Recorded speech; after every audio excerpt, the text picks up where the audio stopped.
అందరికీ నమస్కారం అండి. ఈ ఏడాది అనగా 2025 ధనుర్మాసం ప్రారంభము, ముగింపు, అలాగే దాని విశిష్టతలను, ఆధ్యాత్మిక, ఆధునిక వివరాలను మనం ఈ వీడియోలో విస్తారంగా తెలుసుకుందాము. సూర్యుడు ధనుస్సు రాశిలోకి ప్రవేశించినప్పుడు ధనుర్మాసం ప్రారంభమవుతుంది.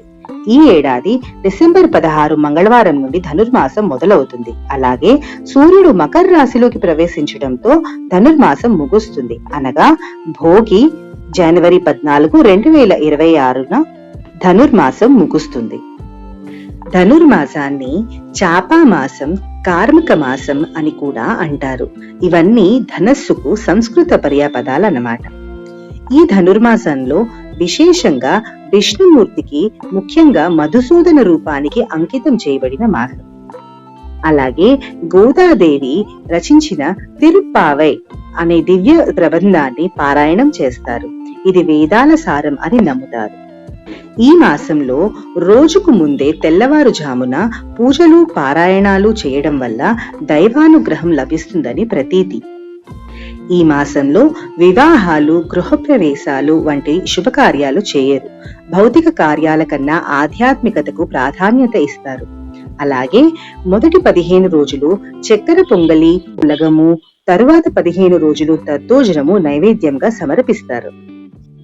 ఈ ధనుర్మాసమంతా ముగ్గులు వేయడం వెనుక ఆధ్యాత్మిక మరియు శాస్త్రీయ కారణాలు ఉన్నాయి. ఈ ఆచారం ముఖ్యంగా దేవతలను ఆహ్వానించడానికి, సానుకూల శక్తిని పెంపొందించడానికి మరియు ఆరోగ్య ప్రయోజనాలను అందించడానికి పాటిస్తారు. ఆధ్యాత్మిక మరియు సాంప్రదాయ కారణాలు ఏంటి అనేది తెలుసుకుందాం. లక్ష్మీదేవిని ఆహ్వానించడం అనేది ఈ మాసంలో జరుగుతుంది. దానికి ప్రతీకగా ధనుర్మాసం నెలలో తెల్లవారుజామున ప్రతి వీధిలోకి సిరి సంపదలకు అధిదేవత అయిన లక్ష్మీదేవి వస్తుందని నమ్మకం. ఏ ఇంటి ముందైతే శుభ్రంగా కడిగి కళ్ళాపి చల్లి అందమైన ముగ్గు వేసి ఉంటుందో ఆ ఇంట్లోకి ఆమె ప్రవేశించి ఆ ఇంటిని ఆయురారోగ్యాలతో, ధనధాన్యాలతో నింపుతుందని విశ్వసిస్తారు. అలాగే ముగ్గులు వేయడం ద్వారా దేవతలకు ఆహ్వానం పలుకుతున్నట్లని భావిస్తారు. ఈ నెల రోజులు దేవతలు బ్రహ్మ ముహూర్తములో మేల్కొని శ్రీ మహావిష్ణువును ప్రార్థిస్తారు. కాబట్టి భక్తులు కూడా ఆ సమయంలో లేచి పూజలు చేసి ముగ్గులు వేసి వారిని ఆహ్వానిస్తారు. అలాగే ధనుర్మాసంలో ఆండాల్ అంటే గోదాదేవి యొక్క తీవ్రమైన భక్తికి ప్రసిద్ధి చెందినది. ఆమె శ్రీకృష్ణుడిని భర్తగా పొందాలని ఈ నెల రోజులు తిరుప్పావై పాసురాలను పఠించి వ్రతం ఆచరించింది. మహిళలు ఆమెను ఆదర్శంగా తీసుకుని ముగ్గులు మరియు గొబ్బెమ్మలతో వాకిళ్లని అలంకరించి శ్రీకృష్ణుడిని తమ ఇంట్లోకి ఆహ్వానిస్తారు. సంక్రాంతి వ్యవసాయ పండుగ కాబట్టి ఈ సమయంలో సూర్య భగవానునికి కృతజ్ఞతలు తెలుపుతూ ఇంటి ముందు ముగ్గులు, ముఖ్యంగా పాత రోజుల్లో బియ్యపిండితో ముగ్గు వేసేవారు. ఈ బియ్యపిండి చిన్న క్రిమికీటకాలు, పక్షులకు ఆహారంగా ఉపయోగపడుతుంది. ఇది ప్రకృతిలోని జీవుల పట్ల ప్రేమను, వాటి సామరస్యాన్ని, జీవించాలనే భారతీయ తత్వాన్ని ప్రతిబింబిస్తుంది. శాస్త్రీయ మరియు ఆరోగ్య కారణాలు ఏంటనేది ఇప్పుడు తెలుసుకుందాం. తెల్లవారుజామునే వాకిలిని శుభ్రంగా తుడిచి ఆవు పేడతో కళ్ళాపి చల్లి ముగ్గు వేయడం వల్ల పరిసరాలు శుభ్రంగా ఉంటాయి. ఇది క్రిమికీటకాలు రాకుండా నిరోధిస్తుంది, తద్వారా ఆరోగ్యాన్ని పరిరక్షిస్తుంది. చల్లని ఉదయపు వేళలో వంగి లేస్తూ ముగ్గులు వేయడం స్త్రీలకు ఒక రకమైన శారీరక వ్యాయామం. దీనిని ఒక యోగాసనంగా కూడా పరిగణిస్తారు.